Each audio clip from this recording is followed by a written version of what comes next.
Welcome to the Fantasmagorium show. On today's show, please step inside today's Wednesday Witcher Watch, where we wax about The Witcher. Yes, people still watch Twilight, and a mundane anniversary from a friend of a film. Damn it, I almost had it. Let's go.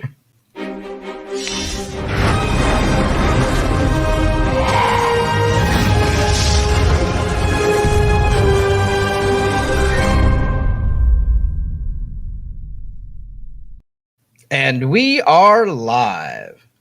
Hey, Steve, what's going on, man? Not much, man. How are you doing today? I was doing so well until that, second last word. Oh, man. I know. It sounded great. We got there. We got through it. Yeah. Little trip at the finish line, but we got there. Yeah. I had a day. I had to go to the DMV today. So you know how that can be.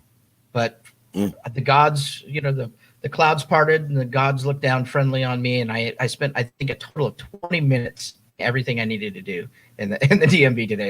It was brilliant. Probably the best time I've ever had at the DMV. So I'm having a great day. It sounds like Christmas shopping when you figure you're going to be there for about 3 hours and you get everything within the first 20 minutes. It sounds great. Yeah, it was awesome. And I was bringing it. And I thought the one saving grace was getting back in time to do the show with you. So awesome. Well, it's always a pleasure to see you, man. Yeah, you too. Okay, so like we do every day, we want to get some house cleaning out of the way. Housekeeping, cleaning, whatever the hell. We always, like we do every day, please subscribe to the channel. Like, share, do all that stuff. Hit the little bell. Comment Ding the bell. below. Always please comment. And I know we don't say it every day, but on all the topics that we cover, if you have a comment or question about them, go ahead and leave it in the comments. We always do the comments at the end of the show, or we'll see them if you're commenting on a rewatch later on. You can also you can contact us through our website, through the Contact Us page, if you want to send us a letter or anything like that. And if you'd like to send a tip with your comment or question, please do so. www.streamelements.com/Fantasmagorium-show/tip. And as I mentioned earlier, visit our website for audio-only podcast. Our shows are there. Our short clips are there. If you want to send us a letter or anything like that, you can hit the Contact Us page and send us a note. And you can We're so very lonely. Please get in contact with us. And you can do that by visiting www.phantasmagoriumshow.com. All right. So that's a heck of a segue because there's YouTube news, and we're in the YouTube. There is YouTube news. So YouTube introduces new tip jar feature called Super Thanks.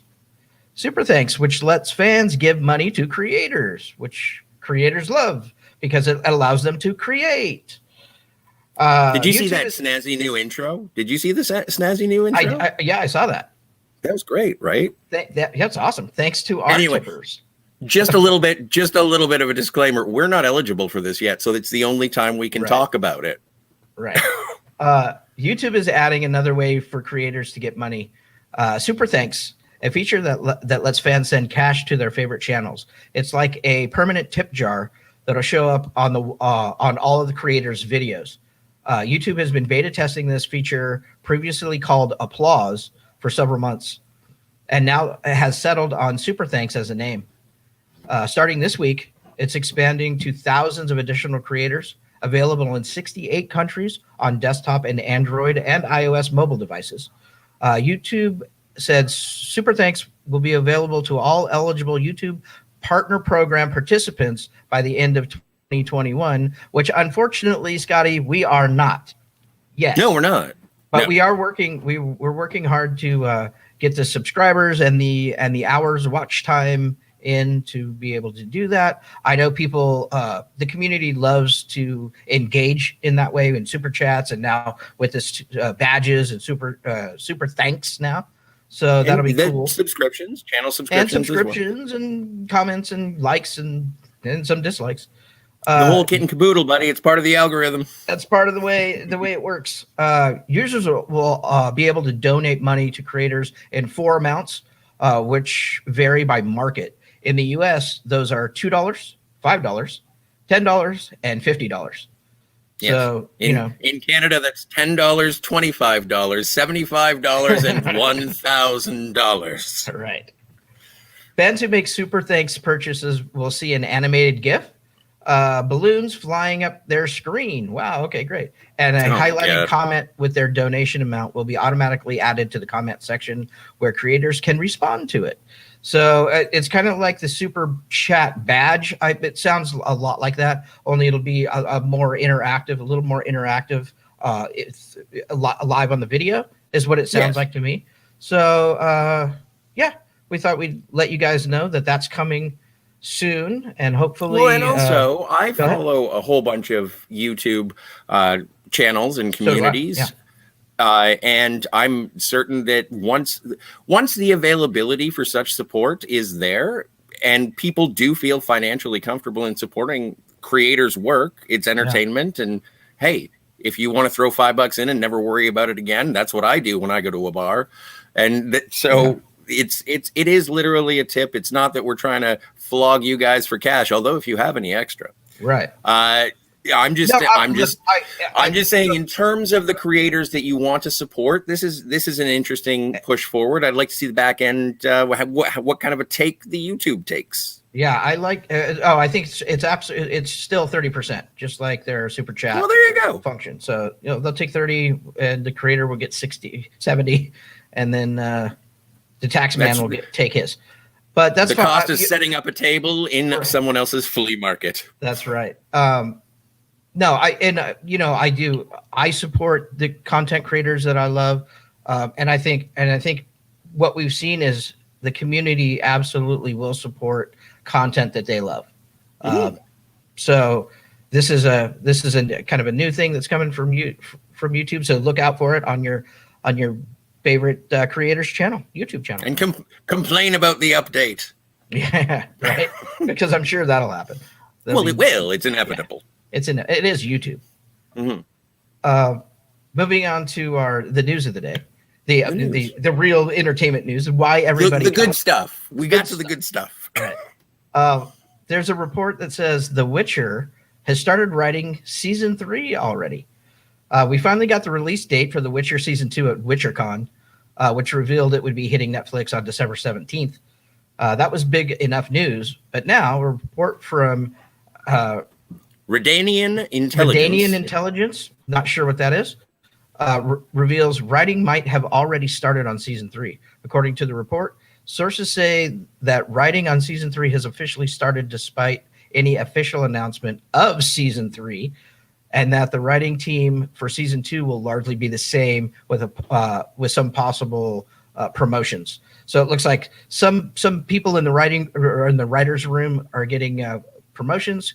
Hopefully raises come with those, because obviously they're doing a good job, and they'll be working on season 3. This isn't the hugest news, but but that whole W intro that I did, I worked so hard. I know. So we had to start. We had to start it. It does seem it. Look, I think we mentioned this yesterday with the Wheel of Time. Yes.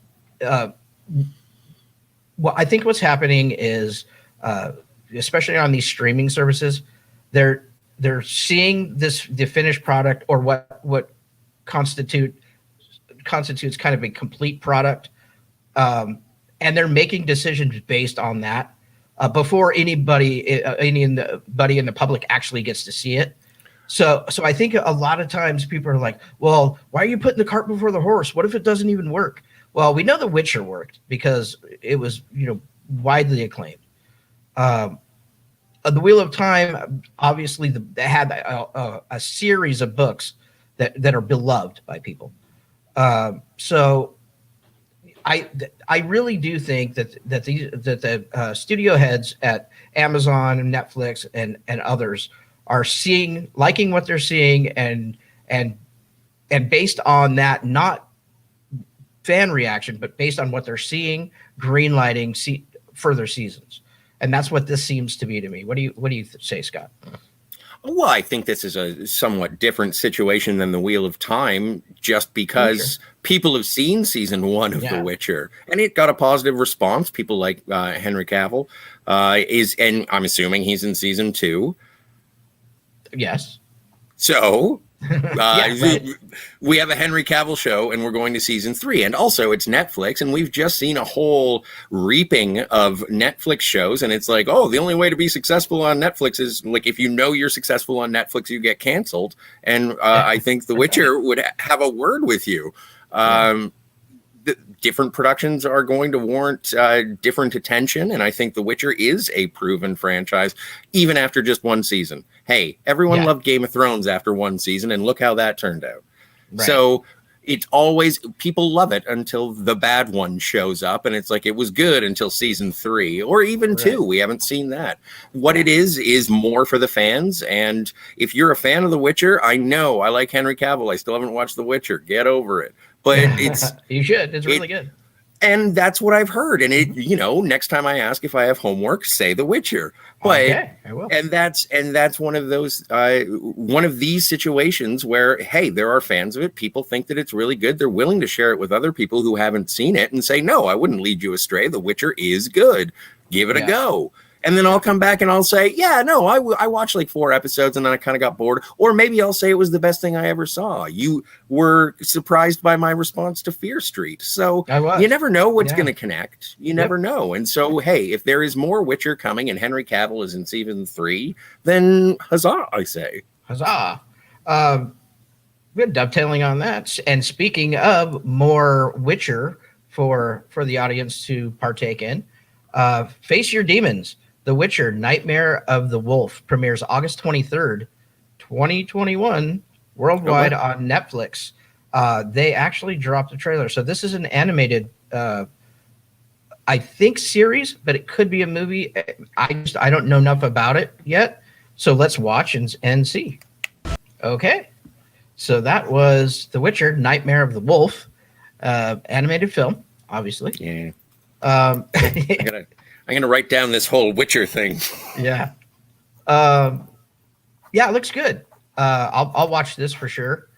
And this is kind of what we're talking about when the these ancillary type of products that they're not necessarily, I guess they're spin-offs, but spinning off of the main IP and building a kind of a franchise around these IPs for Netflix or Amazon. And I suspect that that both Amazon and HBO Max and the rest of them are going to do the same thing with their big tentpole properties. Wheel of Time comes to mind. Lord of the Rings comes to mind.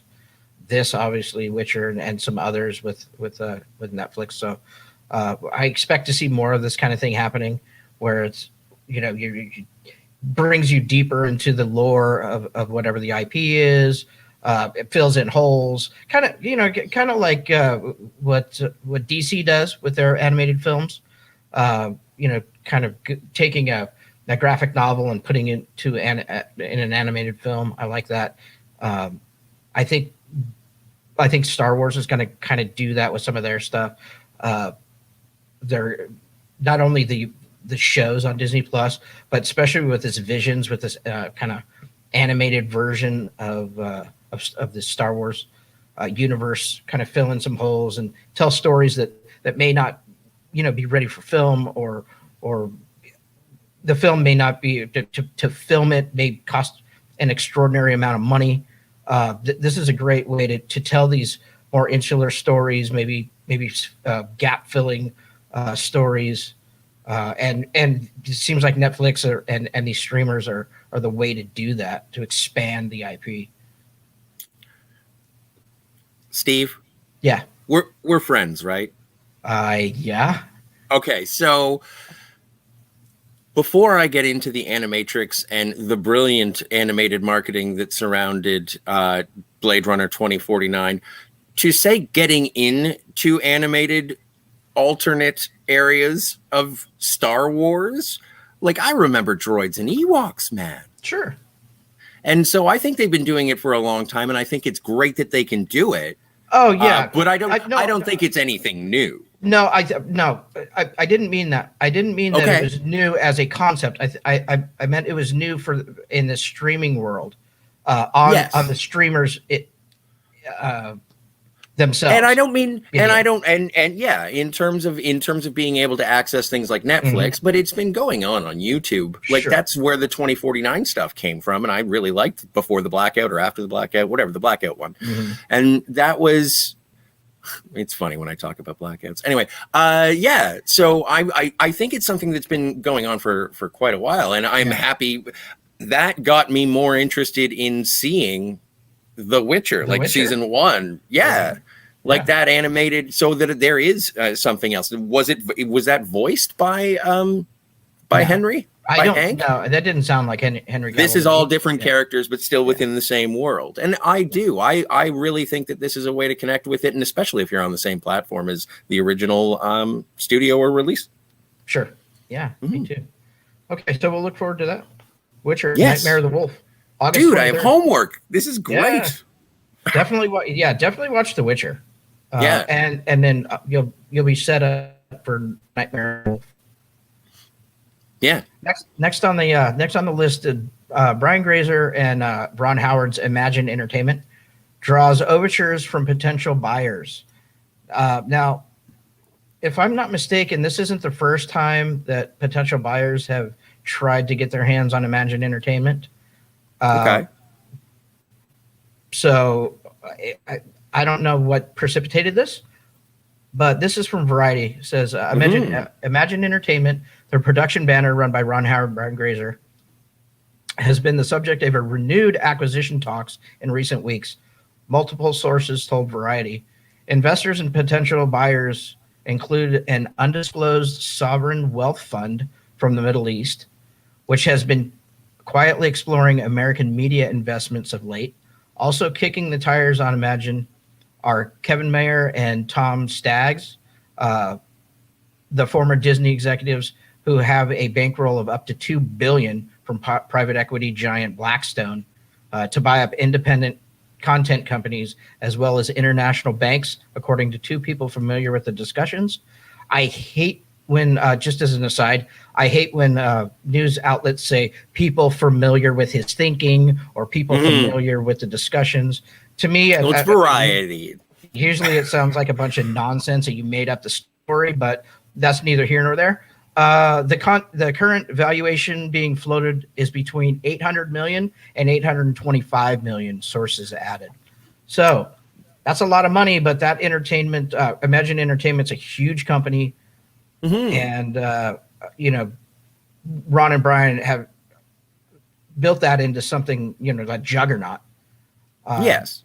I think it's interesting that it's up for sale. It seems like more and more we're hearing more about these stories about independent content creation houses like Imagine and others. A24. A24s, some other ones that are, on the block, for sale. I don't know if it's because for pandemic reasons they couldn't survive. It seems to me that a company like Imagine wouldn't have had a problem surviving, or it's just an opportune time for big investment type firms to come in and start snatching these up, offering big money for these things because content is the future. Everybody knows it. And, but is Imagine Entertainment even viable without Brian Grazer and Ron Howard? Yeah, it's a good question. That's a brilliant question. But does the acquisition actually keep them on in some capacity? Well, then why would they sell it? It's another good question. And it's interesting that, the most interesting thing about that article is that it was printed in Variety because it's news for industry people who read industry stuff, but it's like, those are basic, and I'm a bumpkin. I don't know anything. I'm from Ontario, and it's like, this isn't even news. Yeah, well, I appreciate talking about it, and it is interesting because it poses those questions. Yeah. It's like, with independent, but I just don't. It's like we want to make every future Quentin Tarantino movie, but Quentin Tarantino will not be involved, and it's just going to say his name on it, and it's like, all right, I guess. Right. Yeah, it's interesting. I wish we had more information about the structure of the deal, what the deal is for. Is it just catalog? Is it, Ron and Brian said, look, we each put in, $50 million to start this thing, and now it's worth 800 or 825 million. Let's cash out of this thing and do something new. Who knows? And I don't see the upside for the investor. I don't either yet. The catalog, I suppose. The prestige of the name Imagine. But if you with Imagine Entertainment again, you're looking at the people who owned in the past tense, and so now that whoever happens to acquire it, I see their name and I'm like, I don't even care about this studio anymore because it doesn't have the recognizable names with the proven resume. Right. And that's just from a moviegoer. I got nothing else, pal. And I hear you. I hear you. Because so what happens if Ron and Brian are out, right? If they're not part of Imagine Entertainment anymore, it's owned by some Middle Eastern, sovereign wealth fund. What happens at a very first release? What if it sucks? You know what I mean? I don't know. It's interesting. Very interesting to see that. Once again, here's another one of these kind of independent companies that's going to be bought up by these big funds. Which now it said that it was being eyed by. Does that mean that because Ron and Brian and myself are on first name basis? Are Ron and Brian looking to sell? So I don't know for sure, but I vaguely remember this a couple of years ago. Okay. That they were that talks about buying or selling Imagine Entertainment was in the news. So this is once again kind of So the answer, I think the short answer is yes. Okay. The reason I have no idea, but we play golf every Thursday, so I'll ask him. Okay, thanks. Tell him he owes me $5. I will. Oh boy. What? It's funny because it's not true. Yeah. None of it's true. I actually don't play golf at all. No, we're not even on a first name basis. I'm sorry, Mr. Grazer and Mr. Howard. Unfortunately. Yeah, what is? So a Red Band trailer dropped for a goofy, what looked to me to be a goofy movie. And so I'm like, oh, okay, if it's goofy, I'm totally going to put it on the show today. I don't know why. But this is called Vacation Friends. I do love restricted things. Mm-hmm. Oh, there they are. Ladies and gentlemen, the bride and groom-to-be, Emily and Marcus! What the hell is that? You son of a bitch! You said we were best friends! Yeah, it's like fucked up. What are you two doing here? Oh my God! Excuse me, this is a private event. Oh, it's cool. We know the bride and groom. We met these two animals down in Mexico. Why does the salt not taste salty? Oh, because it's cocaine. What? We actually brought it from home. Very, very easy if you ever want to try it. It's just a Ziploc and a full shampoo bottle. And it's so much more comfortable than when I had it in my ass. Okay, look, we just gotta contain it. This only happened because you said see you later. I said it without meaning it like any decent person would. And somehow he's charming my dad. Hope you're comfortable in a foursome. As long as there's at least one girl involved. Everywhere they go, Look at you, baby face little bitch! chaos happens. This weekend is all about you. Well, I like the sound of that. We do too. Jesus. Good evening, everyone. What is he doing up there? Marcus and I crossed paths in Mexico. Get to know each other intimately. This is the best wedding I've ever been to. Put that bottle on your head. Babe, he's not serious. We've been drinking and... Count it! You hit the bottle this time! What the fuck? That was fucking awesome! Jackpot. The devil's dick. Most potent magic mushroom on earth. I ate it. Why? You told me to. I didn't say eat it. Man, everything you touch, turn into drugs.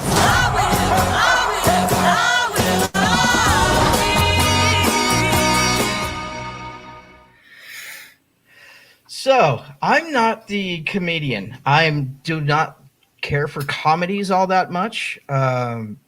Usually they fall super flat for me. Most of the time it's stunt gags that I can't fucking stand. And some good I do like really good comedies, but it just hits me different. This one was funny. And I mean, I laughed out loud several times during this, and maybe those are the funniest moments in the whole movie, and the movie's garbage, but this looked like fun. I don't know, man. How did it hit you? Well, I've seen Hot Tub Time Machine. I love that movie. And I think that looks as fun as Hot Tub Time Machine. I think that looks, I don't want to oversell it because I just saw the trailer. It's a Hulu original. I don't even know if I have access to Hulu. I'm sure I can find a way. Yeah. But that looks really funny. I look forward to seeing that. And also, before anyone gets all uppity about the restricted substances consumption within that trailer, I would like to say it showed two very successful couples who seemed to be on each other's side. So it doesn't look like it's going to be one of those situations where someone falls out of love near the end and it turns. That looks like a balls out funny comedy, and I'm looking forward to it because I haven't seen a good comedy in a long time. Yeah, me neither. It has been a long time. That was clinical. That was clinical for comedy. I apologize. Yeah, I don't know if this is going to be a good movie or not. How can it not? It's got John Cena eating magic mushrooms. Like if someone says, "Why did you watch it? It looked so bad," and I was like, "I just wanted to see John Cena eat magic mushrooms." Like, is that so wrong? Right. And drink martinis, with cocaine around the rim. Yeah, margaritas with cocaine around the rim. Funny. My parents might be watching. I don't know. I don't want to tell any stories. Yeah, you probably shouldn't. So that's streaming on Hulu August 27th. If you're so inclined, I'll probably check it out. Like I do like a fun Sunday afternoon movie. That will definitely be one of those. Oh, that looks like a Friday night movie. Well, maybe. I like a good comedy late at night, obvious reasons, under influences. It's great. Sure. Awesome. Yeah. Next up on the bill is the Twilight movies are dominating half of Netflix top 10 list after only 5 days. Now, yes. I have to come clean, and I will never lie to you guys. I liked the Twilight movies. I know people fucking trash them. They hate these movies, and I don't know why. They receive a ton of hate. Sparkly vampires and this and that. And look, are they masterpieces? No. But I always have fun with these movies. I like them all for different reasons. So I haven't seen them. So when I heard this, I was like, wow, okay. Because usually in our circle here, entertainment, film news, and movie news, there's usually you hear about these movies are trash and how people don't like them. But it's nice to see that obviously the average movie going audience or the average Netflix watcher now, it's dominating for all the crap talk this franchise has endured by haters. It seems the average watcher loves these films. Netflix scored a big hit when they acquired the rights to start streaming the Twilight movie franchise on their subscription streaming service. All 5 movies have been available since last Friday, and they're pulling in huge numbers on the site top 10 list. Apparently, Netflix users are super excited to see supernatural love triangles between sparkly vampires and teenage werewolves. Yeah. Because why not? Sometimes I think we as fans get a little too uppity, to use a phrase, about watching movies and with too critical of an eye instead of just having fun with them. And these movies to me were fun. They were always fun for me. So I haven't seen them. I acquired them and I have them on like DVD. I have them on DVD, but when I wanted to, I was sort of showing. I had purchased a secondhand collection, and I offered the box to my dad, and he was taking the different movies out of the box, and like Patton and Lawrence of Arabia and stuff, and he's like, "Oh, what's this?" And I was like, "I don't know. It's love triangles with sparkly vampires and werewolves," and he was like, "Huh." And he took the trilogy away and he was like, "I'll watch it. I'll see what happens." And I was like, "Okay, weird." But so that was my opportunity to see Twilight, because when I saw them in that lot of DVDs, I was like, "Oh, I'm going to watch Twilight finally because this looks cool." And now that I know that it's on Netflix, super jazzed. Second anecdote. The last time I was exposed to Twilight movies, I saw it on a break room at a place that I was working, and I was enthralled. And I thought to myself, this looks more interesting than Transformers, because I can tell what's happening when the vampires and the werewolves fight. It's not a mass of metal. Oh my God, is that a CGI baby? So I am not expecting this to be a masterpiece. I am expecting this to be love triangles with sparkly vampires and werewolves. And I agree with you 100%. And I am looking forward to seeing it. I will watch The Witcher first, I promise. Yeah, and then I will reward myself with a little Twilight cheesecake. Twilight cheese. Yeah, absolutely. So yeah, good for Twilight getting kind of a second wind at Netflix. Looks like people are eating it up, and good for them. Yeah. What I say. Moving on to Amazon Prime. Amazon orders Neil Gaiman's A Nazi Boys series. This is what a year for what a couple of years for Neil Gaiman. People are really responding to his content, and Amazon seems to be eating it up. After picking up an unexpected second season of Good Omens, Amazon Prime Video is getting further into Neil Gaiman adaptation business. The streaming service has ordered an adaptation of Gaiman's novel. It's Anansi, right? No. Am I saying it wrong? Anansi? I don't know. I've never tried to say it out loud. I think it's Anansi. Anansi Boys. I think it's Anansi. Okay. Please correct us in the comments. We'll go with that. Yeah. Hit us in the comments and, tell us how stupid we are. Gaiman is co-writing the television adaptation of his 2005 fantasy comedy with Lenny Harry. Gaiman will script the first and last episodes of the series himself. Hanel Culpepper, who directed the Star Trek Picard pilot, is the direction wasn't the thing wrong with that episode. No, it wasn't the direction, wasn't the problem with that series. Is the show's lead director and will helm the pilot. Jermaine Julian and Azur Salim are also directing. The series is expected to begin production in Scotland later this year.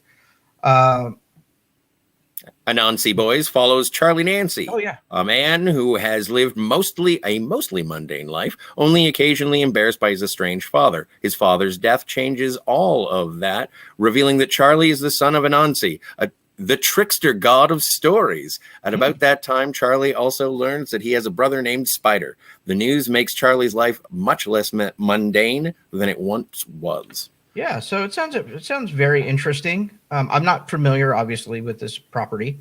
Nor am I. But I do like Neil Gaiman's stuff. I've always liked his stuff.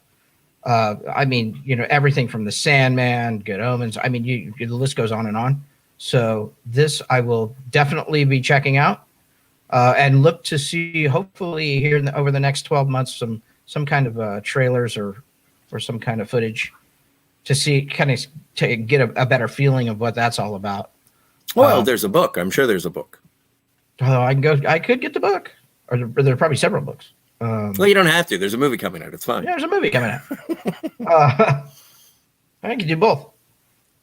So yeah, check Amazon Prime for more details as they drop, and we'll bring it to you as news becomes available. Is Sandman coming out for Amazon? Sandman is it wouldn't be Amazon, because I believe I believe Warner Brothers actually owns. Wait, was that Image? What was Yes. Sandman? DC, Warner Brothers. Yeah, so it would be. Oh, it'd be wait. HBO No, Max. I didn't. Maybe I'm wrong. Anyway, we'll find out. I was just going Yeah. to make the Neil Gaiman Amazon Cinematic Universe joke, and I don't know where Sandman is coming out from. So, Yeah, I think if it does come out, I think Warner Brothers actually owns that. So, Yeah. I mean, it could be Image, but I'm not 100% on that. I'll have to. If you know, correct us in the comments. I don't know such stuff. Tell us how stupid we are. Or Okay. tell us that How- we're how- adorably mistaken. Right, you're adorably mistaken. You're so special. Mm-hmm. Two last news topics, and then we'll take a couple comments and get out of here for the day. Transformers 7 set photos show Optimus Prime and Bumblebee. Scotty, first of all, there's a Transformer 7? Yeah, that's what I just found out too. Awesome. Okay. Okay. And it looks like we're getting not only Optimus Prime and Bumblebee, but we're getting Gen 1 Optimus Prime and Bumblebee. Here are the set photos. There's 3 of them. They're not great photos. I'll just warn you right up front. They're grainy and a little fuzzy. But here they are. Here's Optimus Prime. Here's Bumblebee. And Optimus Prime's rear end. You said it nicer than I would have said. Right. So yeah, I thought that was an interesting little post I got from Twitter. I'm like, okay, that seems cool. I think I heard that they were actually going to do a Transformer 7. I didn't know what state of production they're in. Obviously, they're working. It looks like they're shooting or getting ready to shoot. And I had no idea that they were going to continue on from Bumblebee with the Gen 1 design, which is awesome, in my opinion. Todd Michael, I'm sure, will have plenty to say about this, being a huge Transformers fan. Yeah. Sergey, too. So, yeah, that's exciting. Out of all of the new incarnation of movies, my favorite is the very first Transformers movie, and then Bumblebee is my second favorite. And those are pretty much tied, in my opinion. They're really. I loved Bumblebee. I thought it was awesome. And I mentioned before the show, the only thing that I ever cared about was Transformers, like the animated 1986, 85, 86.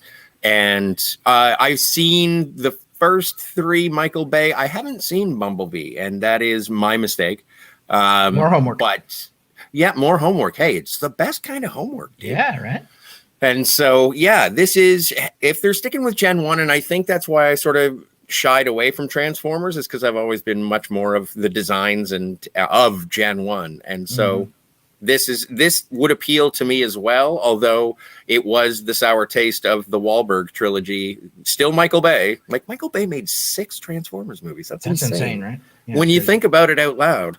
Yeah. So I will check out Bumblebee, and if I want to move forward, I'll move forward. Awesome. So yeah, check. Look for those. We'll probably get more set photos, and probably some updates here over the next month or two. So kind of be on the lookout for that. And when other news and trailers and stuff drop for that, we'll keep you posted for sure. Mm-hmm. Last but not least, and this kind of dovetails off of our show from yesterday, a little bit our talk from yesterday. Today is the 15th anniversary of Clerks 2. Yes. Now, we talked about Clerks, and you asked me what, I think you asked me what my favorite Clerks was, and I had a hard time deciding whether it was 1 or 2. 2 it's such a different movie, right, than the first one. Yes. So, and there's so much goodness in both, and sometimes, it depends on the day, I think, because Rosario Dawson tips the scale for me, every teenage boy's fantasy in that movie. Jesus H. So yes, today, my favorite Clerks movie is Clerks 2. That's the correct answer. That is the right answer. And after we talked about Clerks 3 and we were having the Kevin Smith and the Clerks 2 talk and everything, and when this popped up, it was one of those, and the reason I bring it up, not just because it's Clerks 2, but it's one of those movies that was 15 years ago, and it clicked something in me. And I was like, holy crap, it's been 15 years since I've seen that movie. And again, as I gushed about it yesterday, I saw it a couple of times in theaters. I burned the CD from Napster. Sorry, I don't know what the statute of limitations is on piracy. And so I had everything. That was one of my favorite movies of the time. And to think that it's 15 years old, we talk about things like Alien or Aliens and the anniversaries that are coming up. But that one, I was like, that's funny. We were talking about it yesterday, and today it's like, holy crap, I am older.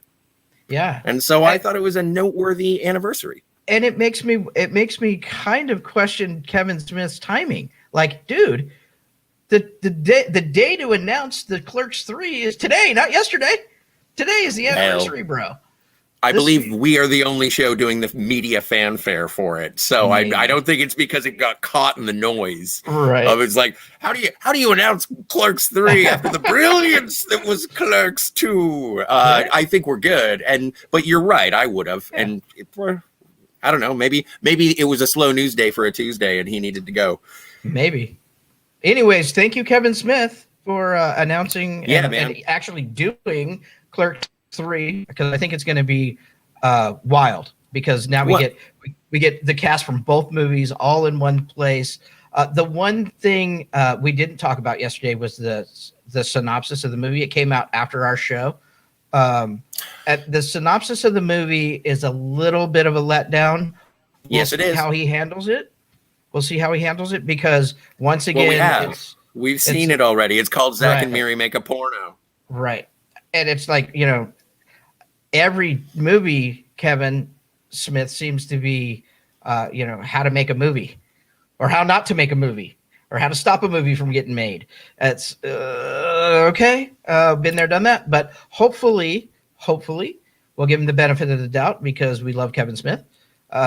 Do your damnedest to surprise us, and hopefully it's really good.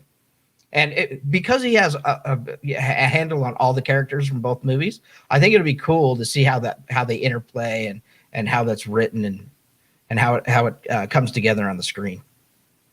Yes, it in terms of, and if I understand you correctly, it is about Dante and Randall trying to make a movie in the Quick Stop about their experiences in the Quick Stop. Yeah, basically it was Dante.